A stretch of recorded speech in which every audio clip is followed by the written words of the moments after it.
thing about being a commander, to have this time to learn all about my legion that I'm proud to be a member of, it was really instilling to me that we could find out so much about this great post and what it has meant to the community. And that's sort of my purpose here is to explain what happened and where we are and hopefully where we plan to go.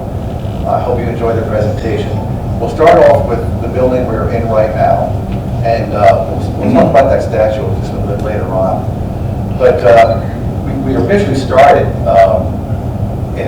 right after it was said 1919, so it was 100 years that we're here. And this named Robert Hoke, who was killed in World War I, and we'll talk about him a little bit more in depth also. And as Ron mentioned, our temporary charter came in 1919, and then October 21st, 1920, we got our final charter, our firm charter. Now we're governed by the Congress. American Legion is governed by the Congress. So we have to be in guidelines in accordance with their rules and regulations. So in essence though, we were the smallest town in the state to support an American Legion and a ladies auxiliary. And when you consider back then how few people there were in the communities and things of this nature, that was just a great achievement in itself. And that's really due to the great leaders we had at the beginning, the inception of starting this Legion. So that's what we look like. Now, another thing about the building, we're right up there at 505 Northbound Road, right there in front of everybody going up and down the Northbound Road. And we're very proud of our appearance. We spend a lot of time making sure our building is presentable in the community. We have Stouts Landscaping to do us a lot of work for us, and we're very proud of the work he does and look real good. So, but the initial building, which isn't shown right here, is on the other side, which is pretty much a farmhouse, and we still have it today, and we use it for our commander's office, which we'll talk about a little bit later on. So, now, I come here to this particular Eagles Hotel, all right? I think everybody can recognize the Eagles Hotel. And the reason why I'm here is because the very first meeting that they ever had was on the 3rd floor of the Eagles Hotel. And the purpose of the meeting was to apply for a temporary charter, to plan an event, a parade, and also to talk about a memorial in the town square. This is what their goal was. So, just to fast forward to the next one here, in 1931, they were able to acquire the Union Chapel on Northbound Road, and it still exists today. And as you look at over here, on the top left there, the colonial house that they have, the Victorian house that they have there, is still existing. The house to the left, though, was actually moved to the right of that. And I actually drove up there the other day to see where it was, and it's just 50 yards over. And the size of the house is immense. I can't imagine the horse strength that it took to move that thing. It had to be something really fantastic. And of course now the Methodist Church is built right up there also. Now the picture below is when they took it over and did some work on the building, and you see they took the steeple out. But prior to this, 1931, all these Legionnaires met at different houses, their own houses. That's where they had the meetings, and they were able to acquire that. So in 1949, they moved to our current facility. Now, the thing they planned, first thing they planned was the parade. We'll spend a little time on this parade. And as we look at the program, this is what the program they came up with. And I'd just like to have you make a note on a few things. We're not quite sure what the sequence was, but here was the actual agenda in the beginning. And if you notice, it says the demobilization of flag service at the very top. And we'll talk about that in a minute. But it started, if you take a look at the name, Roger Kerr, I understand he was a merchant on Linglestown at that time. And some of you may well remember the names of these people. They started with two songs they sang at the beginning, Untitled Chapter, also known as My Eyes Have Seen the Glory, and then Long, Long Trail, which is written and sung by John McCormick many, many years before that. Then they had a response, that's Captain John Smith, and he played an instrumental role in the formation of the Legion. Very powerful man, and a real hero in this particular town. Then we had a solo, then they actually had the ceremony of demobilization of the service flag, and then they sang Old Folks at Home. Anybody know how the song's named other ways? I didn't think so. Swanee, Come, I Love You, right? Little Swanee. So the other song they sang was Till We Meet Again. At first I thought that was a beer from World War II, but it's not. And the whole title is God Be With You Till We Meet Again. So a little research there on that. They had the Star-Spangled Banner and benediction. So then the formation, the actual formation, the march, order of march, started off with Nevin Moyer, was the marshal, and they were all on horseback. Two captains, Shank and Hack Hicks. Now, here's a name, Old Friendly Indian, John Calloway, and early settlers, Paxton boys. The founder of the town, Tom Lingo. And I'm looking at that before I got to see Ron, and I'm thinking, how old is this guy? I mean, my goodness, this town's been around for 100 years, and that's pretty good. But then I found out it's an actor, and that's been a tradition. How do you do that? So, and then you can see other elements that are in there. Uncle Sam, chairman and speakers, Sons of Veteran Drum Corps, Sons of Veterans. Then we have Civil and Spanish American War veterans are in it. Paxton Township, Captain John Smith, Lieutenants Black and Hoke, Frank Hoke, the brother of Robert Hoke. The Township World War veterans, Hanover, and also other Susquehanna, and et cetera, et cetera. So that was and artillery, the caissons. So that was the order of march, and it done very, very well. Now over here is the roll of honor of the individuals who were in it, and there's 42 of them. And the bottom three, of course, are the three that we lost: Robert Hoke, Chester D. Frank, and Oliver Zygas. So this is really starting off real well to have a welcome home parade by the community. So we start off at the square, what's now the square right now, and you can see the trolley tracks going right there. And this is taken from the Eagle Hotel, and you can see the flags, all 48 stars. It was pretty well decorated. It looked really nice, and it was a welcome home parade. Now, as I mentioned, there were certain things going on in the parade, in formation, and it's really interesting as you take a look at the names that are associated with here, the Mount Zion School, and the Moyer and the Marshal, with the two captains behind him, and another picture of him right down there.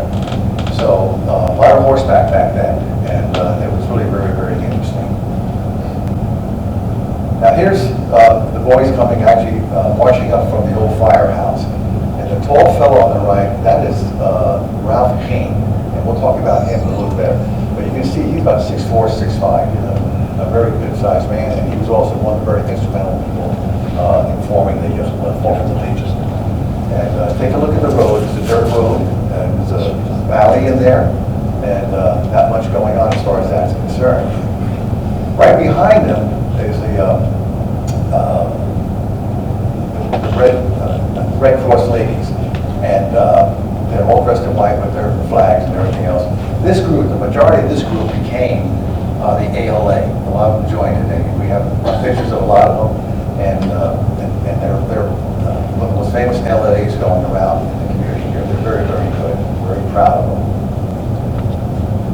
Now here's a boat, and this boat represents the boat that took them over to France. And they try to make an image of it, and looks pretty good. Looks pretty good. And right behind it is one of the cars that's mentioned in the thing also. Now here we have Conestoga Wagons, and there's a story behind these wagons. They were owned by the Moyers, and they were built in 1755. And the one Moyer, Ron, what was her name? Nevin? No, No, Daniel Moyer was one that brought him here. Valentine Moyer was the one that purchased them in the 1750s. Okay. These wagons were taken and from Linglestown to Valley Forge to feed the troops in the Revolutionary War. Can you imagine a Conestoga wagon from here to there and back? And when I heard this, it sort of reminded me in 1976 when we had our bicentennial. I was in the National Guard at that time. I was the commander of the 3 Maintenance Battalion detachment. And we were called to have our summer camp there. And that was a time when a wagon train left from California and arrived in 1976 at Valley Forge. There was a tremendous amount of security there because there was rumors that there was going to be, some terrorists and things of this nature. And of course, when President Ford came in to speak, it was quite an event. I'm really proud to be part of that. Now here's some other soldiers, that are in the line there. And here's the caisson, the famous song, "The Caisson's Go Rolling Along." And you can see a World War I truck behind there, and more ladies. So this was pretty well taken care of as far as pictures were concerned, and looking pretty good. Now here, also part of this, 2 of the chickens that were on the Poultry Club truck, Welcome Home Parade 1919. Quite an outfit there. And so, really good. And here's Roger Kerr, who was mentioned in the program, and Captain Ludwig. And notice everyone likes to stand at attention. Now let's talk a few minutes about Robert Hoke himself. Robert was born in 1876, and he died in 1918, so at the age of 42 or 43 at that time. And he was a corporal, and you can see he was awarded the Silver Star for gallantry. And he did do something very significant to earn that. And a really good-looking man, and very devoted to the military, especially at that age, 42, 43, to go to war like that. So, as you can read the articles there, military funeral services for Corporal Hoke. And now, the thing about this is that he was killed in France, and the Germans buried him in a 5-inch ditch, only 5 inches covering him. So Frank Hoke, his brother after the war, and John Smith, his cousin, who was also in the war, also they were 79th and 29th Division, went looking for his body. And this is what the story is, when I please read it. Details of how Corporal Hoke, the Paxtonian who served with Company I, 316th Infantry, met his death after having first been reported missing, are contained in letters from his cousin, Lieutenant, at that time Lieutenant Smith, and from his brother, Frank Hoke. Lieutenant Smith writes in part, "We found a piece of a letter, and the only word we could distinguish was the word mother.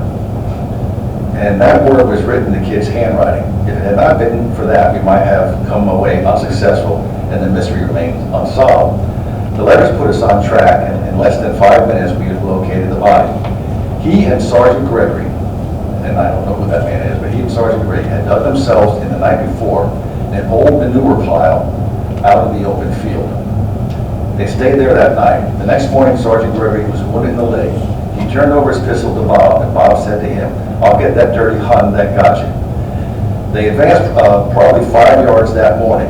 They crouched there in the bushes and mud, waiting for support to come, but the support never came. Corporal Hess, who was with the party, said they were running out of ammunition and saw a body lying in the ditch and saw the man was dead and cut the belt off him to get ammunition. This was poor Bob, because we found the belt, which substantiates Hess' story. No one saw him get hit, but the assumption is that he caught a machine gun bullet full in the chest while ducking for a small ditch for shelter. Lieutenant Hoke says in part, he was buried when he fell, and by all indications, by the Germans. His grave marked the extreme advance. His grave marked the extreme advance of the 79th Division. In fact, his lieutenant told me he was further in the German lines than any man in the 79th Division. We buried him in the American cemetery in France and had a funeral service for him. I had a casket made for him, and it was better than one costing a few $100s in the States. It was lined with tar paper on the inside, then stuffed with Excelsior lined again with canvas, and then lined again with good army blanket. The outside of the casket was also lined with tar paper. The idea of the paper is to keep it from decaying in the ground. I gave him the best burial possible on the circus stand. I have his cartridge belt and the flag we used for his funeral. So then from France, he was taken back to Choux Cemetery and was buried September 26, 1921 in Choux Cemetery. And of course, it is there today. And every Memorial Day, our honor guard goes out there and does a salute for him. And that's just the way it is. It's a very humble marker, but the man was really quite a man. And we're very proud to have his heritage and our name for him, his name with us. And this was the article that was written by Lieutenant Hoke, his brother right here. And pretty much parallels what we just said here, what I just read to you. So now, upstairs in the commander's room, we have pictures going up to 1994 of the commanders of the Legion. And this one is just 1919 and 1944. And as you can see, the first one was John Smith, right there. Franklin Hoke, Evan Moyer, and Ralph Hayne is somewhere here also. But this is a picture of each one of them, and you'll notice that they only served 1 year. That's it, 1919 to 20, 20 to 21, 21 to 22. And that's really an interesting concept. Later on, we've had them serve multiple years, so 2 years and 3 years. We've had that quite a bit. But back then, all the way up, it was just 1 year, and it was pretty good. And when you think about that, a lot of organizations, civilian organizations, people join them, and the reason is they get leadership abilities, training. If you've never had any leadership training, and all of a sudden you're put in charge of a organization like this or other organizations, you learn a lot of new skills. Whether you want to or not, you will learn a lot of new skills. So, you take a look at that, and it's a very, very proud group of men. Now, up until this day, we've never had a female commander. And I'd like to introduce Adrienne O'Brien, who's in the future, and she'll be the first guarantee.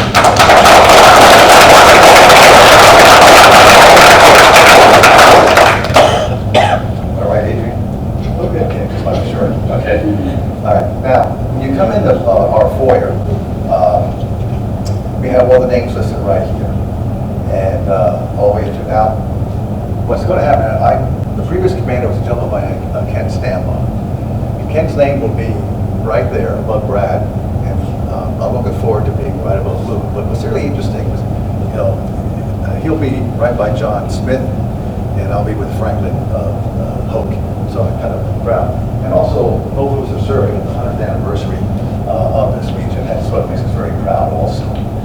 So that's what we have. Now we also have the auxiliary, American Legion Auxiliary women on the left side over there, and on the right side we have the sons and their previous commanders. So it's done very, very well. Now, this was something in our small dining room. These were members of the Civil War veterans who were members of our Legion, and it's quite a collection. You take a look at the uniforms, the weapons, and we have their names, and the one we don't know, all right?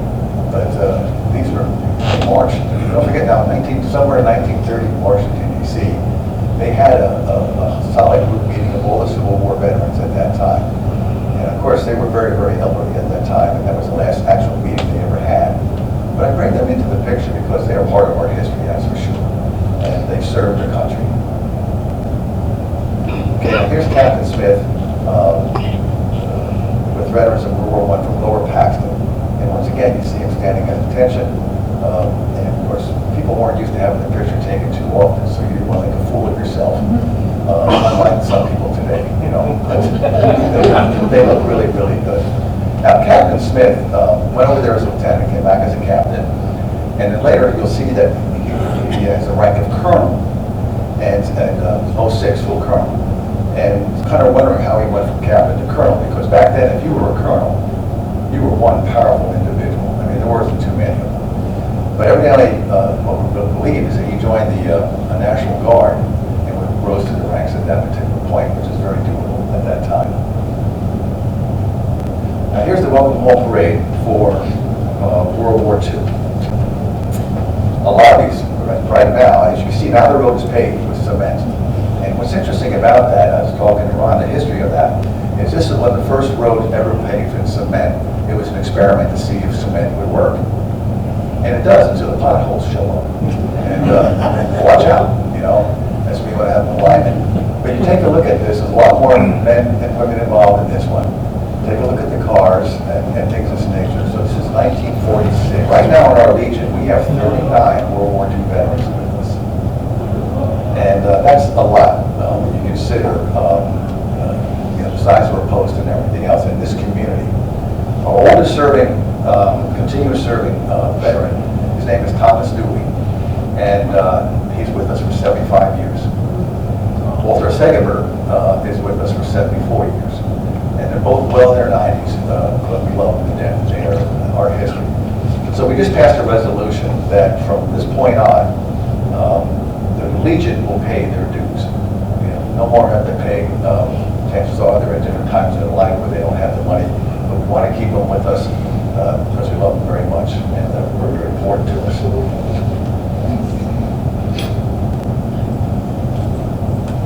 Now, there was a time, and there is still a time, where we get certificates to people who have served a certain amount of time, and this is, I think it's Nevins, Nevin Moyers, get a 25-year certificate for continuous service.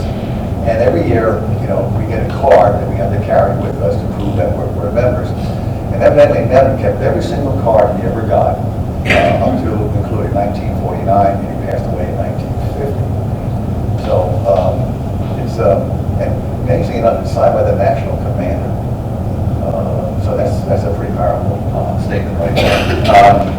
As it stands now, we do get certificates, but they start at 50 years. So it goes via 50, 60, 70. Okay, it's pretty cool. Then it goes 75, 80, 85, 90, 95. I'm looking forward to my 95th certificate. And I don't know if it's going to come or not, but it'd be nice to get. And so now, I'd like to just sort of go to the side here a little bit. We got a letter the other day, a little while ago, from a woman. I'm writing because my husband, Albert Malgaro, was the Merchant Marine you did on an article I found on the 75th anniversary belt, buckle, never out of the box. Also a 75th anniversary coin and a 50th anniversary postcard. If anyone is interested, they can call me out at this particular number. So I went over and to meet this woman. Her name was Dolores. And I went over, and this is the 75th anniversary belt buckle. And it's just, I know you can't really hardly see it, but it's never worn, it's never been out of the box. And it's just beautiful. It's just a very, very beautiful memory of that 75th. This is a picture of Albert. The thing about Albert was, he was the only Merchant Marine we ever had in our system.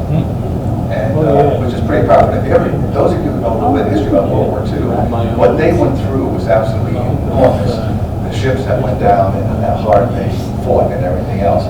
So very, very proud of that. Now the thing about Dolores Magaro, you walk out of this building, you go right to the corner, and that's where they lived for many, many years. Okay, so Albert just passed away just recently.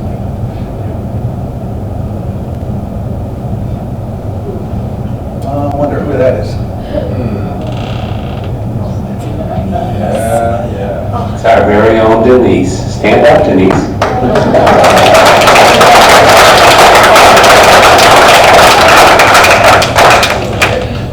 And, you know, this was a junior auxiliary started by the Legion, performed in many events. And in the Historical Commission, Maurice Denise Daimler performed with the junior auxiliary. Her father was also a post commander. And I'm proud to introduce her father to you. Chuck Shaw is Denise's father. And the reason why I'm very proud to introduce I can't say enough about the character of that man. There was a time around 2010, 2011, we weren't doing very well. We had some real issues and we had some real concerns, to the fact that the Department of the National American Legion Department came over from Williamsburg at a meeting and relieved a whole bunch of officers. And Chuck was an officer at that time. Chuck was the only officer not let go. He stayed with us because he was just such an excellent man. Loved the Legion like no one else could possibly could.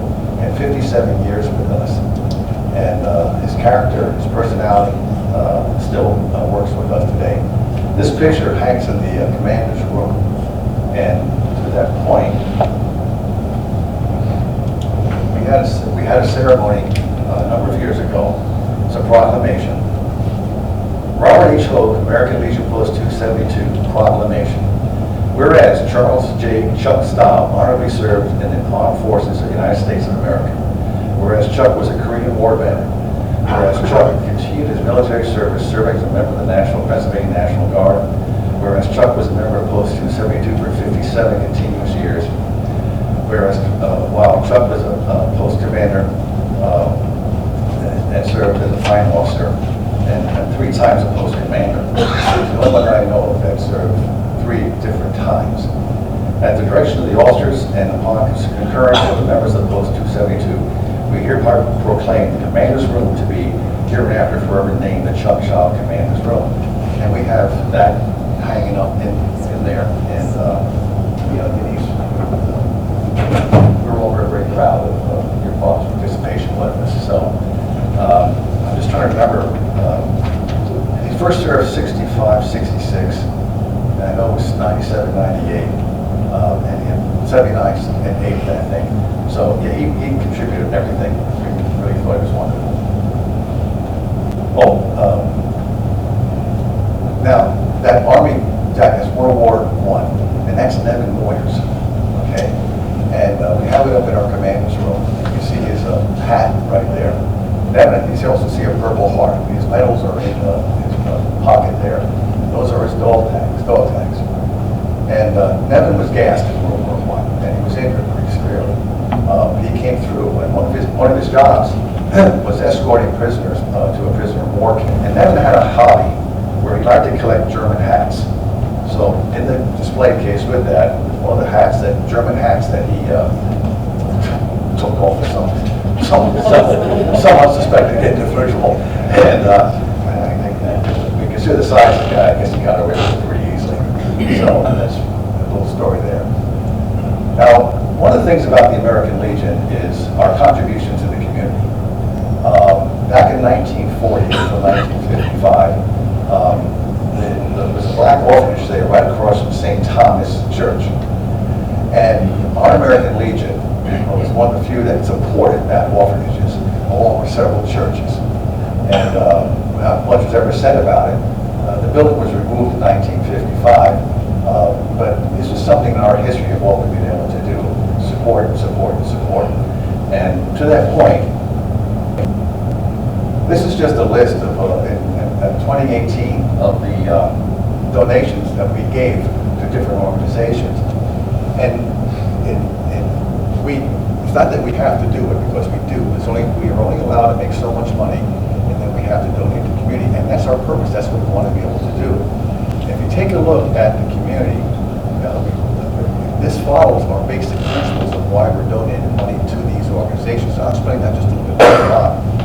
But things like the State Police Youth Week, where young boys or young girls, we give them money to go to the State Police for leadership training. Also at the Gap, things of this nature. You see the bands, Memorial Day, they march with us. We're more than happy to give them money. The baseball, Legion Baseball, a lot of money there. We gave $3,000 to the Susquehanna, where they train the dogs, the service dogs, and we just enjoy supporting elements like that. And every year, this is what we do. At every single meeting, somebody will come in and want to talk to us about getting a donation. If they're an Eagle Scout, they can come in, and but they have to make a presentation, and we enjoy that because they're scared as hell. And, you know, it gets back to what I was saying, that when you get out of your comfort level, you start to gain experiences on certain things, and they start to do a really good job. And we don't handle them too much, but we've given thousands and thousands of dollars away to the Eagle Scouts and Girl Scouts to help out, and we're delighted to do it. We always feel good about it. So just to let you know that in the community, this is us in this small community. Now, just yes. We had a request for money a number of months ago, and it was our friend Joe here. And I was the adjutant at the time, and Ken Stambo was the commander. And Joe comes in and he starts this pitch about this airplane's horrible tragedy that happened on St. Peter's Mountain, and so he was going on, and Ken said, "Well, what do you want?" And he said, "Well, we're looking for $1,000. I have a motion for $1,000. I second it. Carried." All right, Joe, go. So I was just talking to him about that, and he said, you know, he and his friends walked out. They were planning to go to 10 other organizations, try to get $100 each. And I take the 1,000 and get out of here. And we're in it. So there you see at the presentation, Congressman Perry and other dignitaries were there. So very, very good. Of course, Avian was part of it also. So it stands here today, and we're very proud of being able to help make that happen. Now, I put this up here because all this really is in our district, we're in what's called District 19. There's about 25 districts in Pennsylvania of American Legions. And to see how well we're doing, and this is a real measure of any legion, is by their population leadership. And for the last 10 years, for the last 8 years, we've been over 100%. And if you take a look at, you know, all the ones at the end of the year who don't make quotas, and therefore sometimes things have to be done. And at the last meeting, it was decided that any legion that had 15 or less members could be disbanded. They would have to go to another legion and turn the buildings over. But we have just been absolutely outstanding in membership. As a matter of fact, it's 800. We have 854 legionnaires. We have 540 Sons of the American Legion. We have 450 American Legion Auxiliary, the women, and we have over 200 social members. So in that building, we really have a lot going on, and it's just a tribute to the former leadership that we have that was able to do that.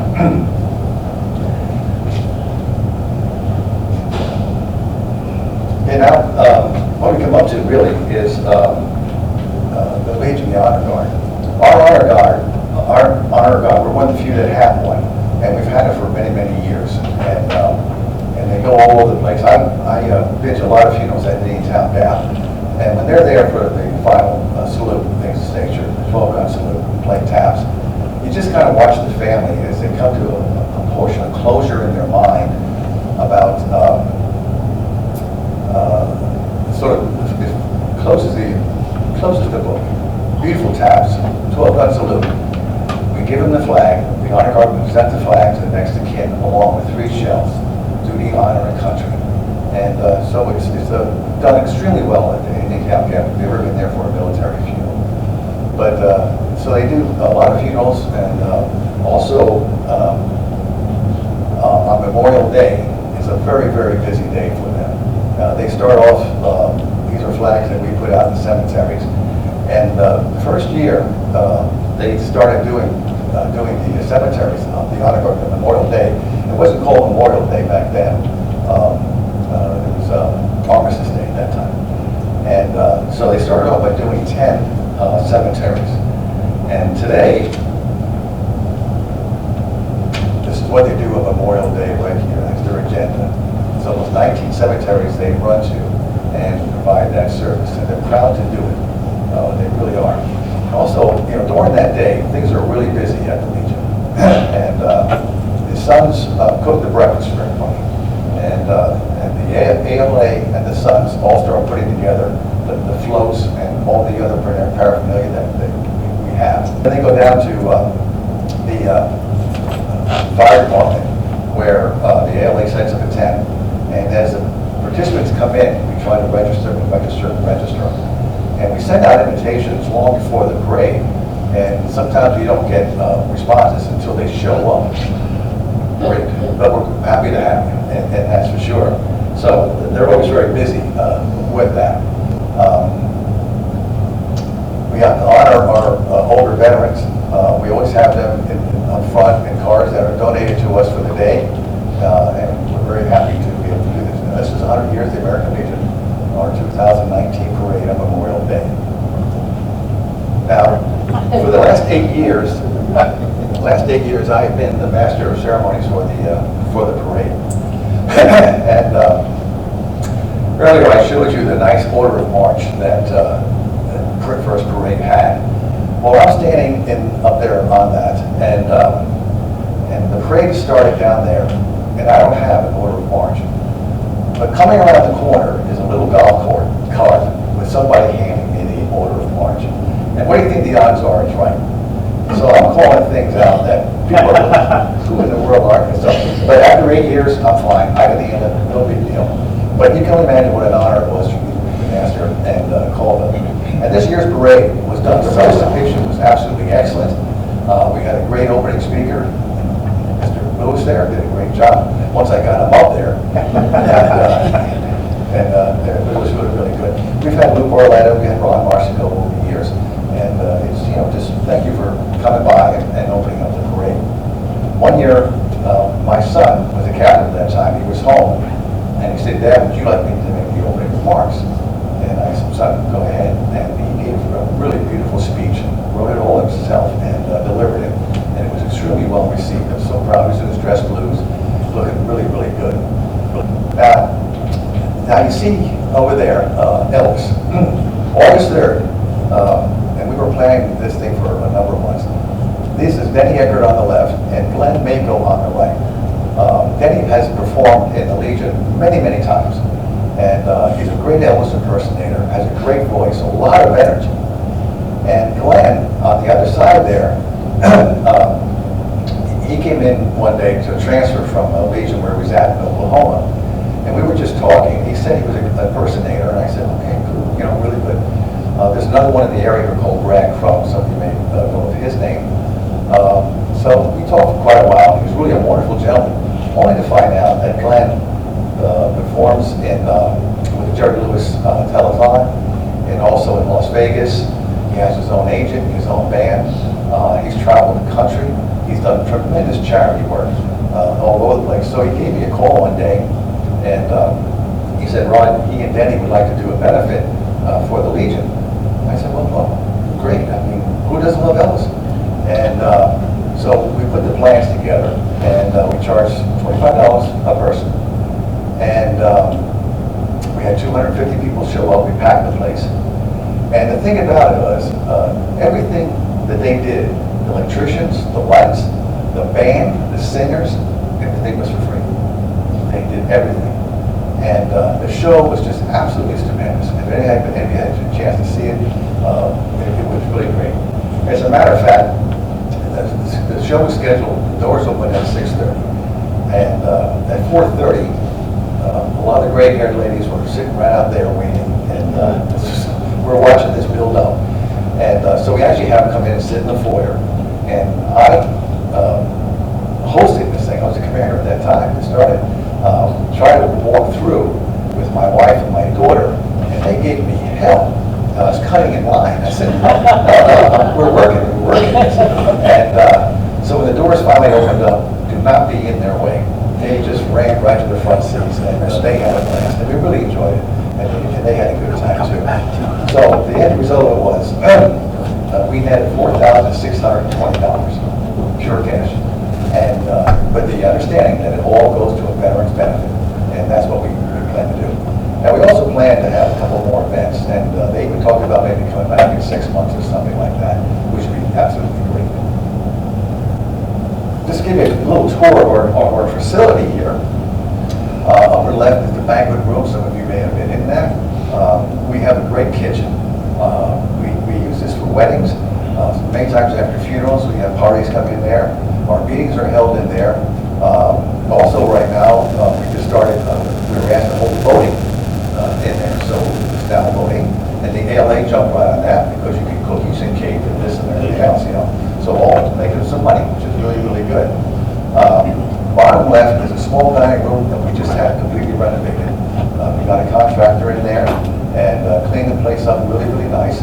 And with the intention of trying to get more business. You know, there's a lot of competition out there, but it's a non-smoking dining room. And, you know, we have a very good menu for those of you who've been there. If you know a Legionnaire from 272, if you want to go down and have dinner, please do. In fact, up top here is one of our Legionnaires, Derek Zimmerman. He's a big boy. He loves to eat. And here's our canteen down there. And you see, he's always busy. A lot of people. We have a lot of televisions. We have a lot of sporting events that go on. And it's a very safe environment. People have a lot of fun. And we really get a pool table there for competition and things of this nature. And also we have dinner in there. When it is smoking. Now the law says if we have anybody in the banquet room, there's no smoking in the canteen. And that's just the way it goes. But we run bingo, and we make some money off of bingo, and that's all donated to military and Veterans Affairs. Everything goes somewhere like that. So very, very proud of our Legion. And what this table represents is the POW table. And it started a number of years ago, and now you find it mostly in all the DFWs and all the American Legions. And it's very symbolic. I'd like to read the symbol to you. The small table is set for one, representing the frailty of one person alone against his or her suppressors. The table is usually set close to or within sight of the entrance to the dining room. The table is round, showing our everlasting concern for our POWs and MIAs. The cloth is white, symbolizing the purity of their intentions to respond to their country's call to arms. Thank you. The single rose signifying the blood they have shed in sacrifice to ensure the freedom of our beloved United States of America. The rose reminds us of the family and friends of our missing comrade who kept the faith while awaiting their return. The yellow ribbon stands for the yellow ribbon worn on the lapels of the thousands who demand with unyielding determination a proper accounting of our comrades who are not with us tonight. A slice of lemon reminding us of the bitter taste of those missing, captured, and held prisoner in foreign lands. A pinch of salt denotes the tears of our missing and their families who walk for answers after decades of uncertainty. The Holy Bible represents the strength gained through faith in our country, bound as one nation under God to sustain those lost from our midst. The light of the candle reflects the light of hope, which is in our hearts who made their way home, away from captors to the open arms of a grateful nation. The glass is inverted, symbolizing their inability to share the evening toast. Let us remember and never forget their sacrifice. May God forever watch over them and protect them and their families. The chair is empty. They're not here. So that's the symbolism of each one of those items there, and I think it's very, very powerful. Now, one of the things that I was always worried about was how are we perceived in the community? And it's always good when you hear good words. And in 1930, the Legion had been around for 11 years at that particular point. And this was an article that was written about Central Pennsylvania and the American Legion in our area here. 11 years ago in the city, which now welcomes us, the American Legion of the Department of Pennsylvania gathered for their first convention. Thousands of World War veterans desiring to serve peace as in war agreed to carry on. And accordingly, they dedicated themselves to those American ideals set forth in the preamble of our Constitution for the noblest purpose known to mankind, for God and country. At the outset, the organization itself was but an ideal. In some, it inspired great hopes, and others trust, and a few fear. It was an unknown quantity. It presented a problem of being tested in the fires of materialism. Our buddies knew that ideals are like stars, and that you cannot touch them with your hands. But they believed, as did Carl Schultz, that like the the seafaring man on the desert of waters. You choose them as your guides, and following them, you reach your own destiny. The wonderful work which they did during the last 10 years for the disabled and the wives and orphans of our deceased comrades is God's work. Their efforts in community service, especially emergency relief, and the juvenile training and education, and in moments for good citizenship are all evidence of practical devotion to the country. They have answered the doubts, they have set aside the fears, and they have fulfilled the hopes of all. Their accomplishments have earned them the full confidence of the people of the state and justified the existence of Legion. Much remains to be done, however, to make each town a better place in which to live, for the care of the disabled, and to give to fatherless youngsters the opportunities to which they are entitled. So the boys came back to Harrisburg for the mother's need, as it were, for recovered hope, for renewed hope, for more inspiration, and take on a greater courage to face the tasks ahead. So, when you belong to the American Legion, this is how it's viewed in the community today. I know a lot of people lie, you say, well, all they do is drink beer, but I think you saw the amount of donations we make, the things that we're involved in, and there's more to come as far as that as we said. But to be part of an organization that is viewed that way, it has to make you feel really good and proud of what you're doing. Oh, okay. Then we start the meetings with our preamble. We said there for God and country. We associate ourselves together for the following purpose. This is our mission. This is the mission of the American Legion: to uphold and defend the Constitution of the United States of America, to maintain law and order, to foster and perpetuate a 100% Americanism, to preserve the memories and incidents of our associations in great wars, to inculcate a sense of individual obligation to the community, state, and nation, to combat the hypocrisy of both the classes and the masses, to make right the master of life, to promote peace and goodwill on earth, to safeguard and transmit to prosperity the principles of justice, freedom, and democracy, to consecrate and sanctify our comradeship by devotion to mutual helpfulness. Now that's our mission. And how do you accomplish a mission? Well, we start off with our 4 pillars. And these are the items that we look at. And if you take a look at what we've done for donations, you'll see that we're involved in almost every single one. Other legions have other things that they're involved in, but our legions have done a lot in so many of these areas here, and these are our guiding principles. And we don't steer away from them. If you take a look at what our donations have been, we support the boys and the Girl Scouts, we support the scholarships that we provide and things of this nature. We get involved in the Veterans Administration in Lebanon Hospital. We have all kinds of items going on such as that. We help the Scouts, et cetera, et cetera. And when I say we, what I'm talking about are the members of the American Legion and how proud we are of our people. The Sons of the American Legion, okay, we have over 500. These men go out there and work helping people out all the time. You can see them packing things up to go to someone's house, to build something, to fix something, to do something. American Legion Auxiliary, these women spend a lot of time at the VA hospital working with them. We bring them to our facility for dinners. We take them to the Pride of the Susquehanna. We pay for their meals there. They also have the parties for the children, Halloween, Christmas, etc., etc. They're an integral part of our society. And then we have the Legion Riders. These are men and women who escort all kinds of military affairs things, and they're very, very good, very dedicated to what they're doing, and they provide a lot of assistance throughout the Legion itself. In closing, these 2 symbols. This monument was given to us by Colonel Smith, first commander of Post 272, and it's dedicated to Veterans Day, November 1971. This statue is a sign. This is just recent. We're very proud to put that sign up, serving Linglestown for 100 years, 1919 to 2019. And the statue, this basically was our report. And when I say that is, we wanted to have a very outward demonstration of what our patriotism is. And what we have here is a statue that's pretty famous. There's a young boy and his young sister, and they're climbing a mountain. And the title is Love of Country. He's waving the American flag, and the sister's coming up right behind him. And it's just a simple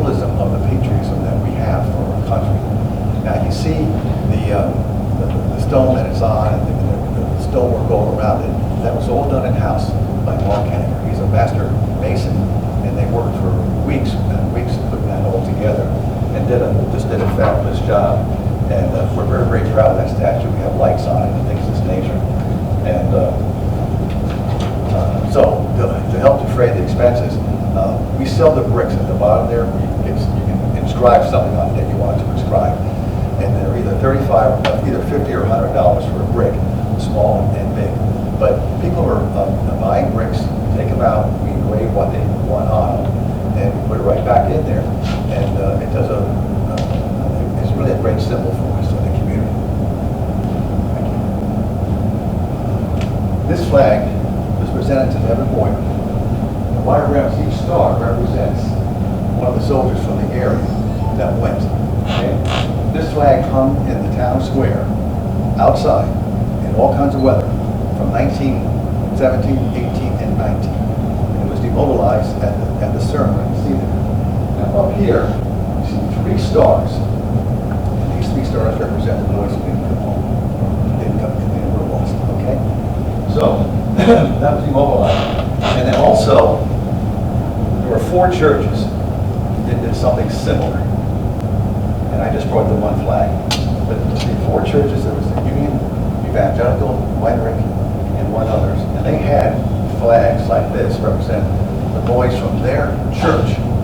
And they hung 17, 18, and 19. So that was the symbolism they had. They were all presented to Nevin Moyer, who was a huge collector of memorabilia. Okay, ladies and gentlemen, if there's any questions, I'll try to answer them. Sir, to that.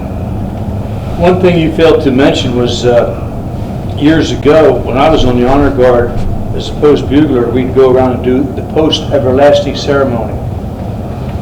You don't do that anymore? Yes, we do. I'd like you to bring that That's up. very touching Yes. for people that never saw it, when you had the inverted helmet and you had the fire and you name the names of the lost comrades and you burn them up.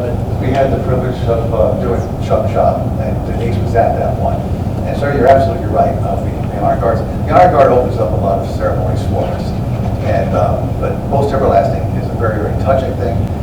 What we try to do is send a letter to all those we've lost to next of kin, and we invite them in for a very, very nice dinner. And then after the dinner, we have our ceremony. It's very long, it's very short, but it's very to the point and very touching. And generally speaking, you know, when you consider the age of a lot of these men that we have right now, we lose 15 a year.